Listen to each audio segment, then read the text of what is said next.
नमस्कार, मी डॉक्टर सुप्रिया सराटे आपल्या सर्वांचे माझ्या यूट्यूब चॅनलमध्ये स्वागत करते. मित्रमैत्रिणींनो, दररोज सकाळी लवकर उठून सूर्यदेवाला अर्घ्य देण्याची परंपरा प्राचीन काळापासून चालत आली आहे. यामुळे धर्मलाभासोबतच आरोग्य लाभही होतो.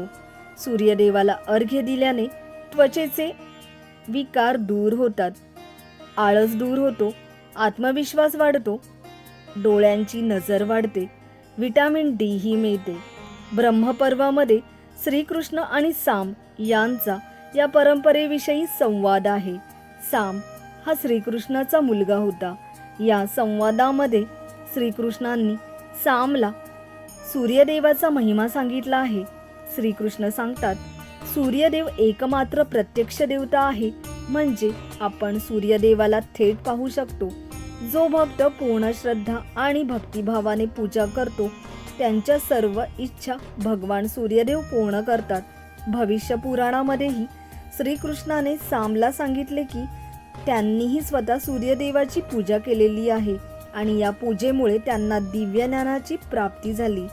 तुम्ही सुद्धा दररोज सूर्याची पूजा करत असाल तर तुम्हालाही शुभ फलिते प्राप्त होतील.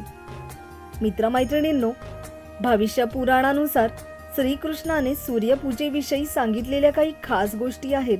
सकाळी लवकर अंघोळ झाल्यावर सूर्यदेवाला जल अर्पण करावे. त्यासाठी तांब्याच्या भांड्यात किंवा कलशात जल घ्यावे. त्यात थोड्या अक्षता, फूल, विशेषतः लाल रंगाचे फूल आणि कुंकू मिसळून त्या जलाने सूर्यदेवाला अर्घ्य द्यावे. जल अर्पण केल्यानंतर सूर्यमंत्राचा जप करावा. यासोबतच शक्ती, बुद्धी, आरोग्य आणि सम्मान यांची प्राप्ती होते. मित्रमैत्रिणींनो, ओम खगोलकाय स्वाहा, ओम खगोलकाय स्वाहा. अशा प्रकारे सूर्यदेवाची आराधना केल्यानंतर धूप दीपाने सूर्यदेवाचे पूजन करावे. मित्रमैत्रिणींनो, सूर्यदेवाशी संबंधित गोष्टींचे दान केल्यास कुंडलीतील सूर्यदोष अर्थात रवीचे दोष दूर होतात आणि शुभ फलिते प्राप्त होतात.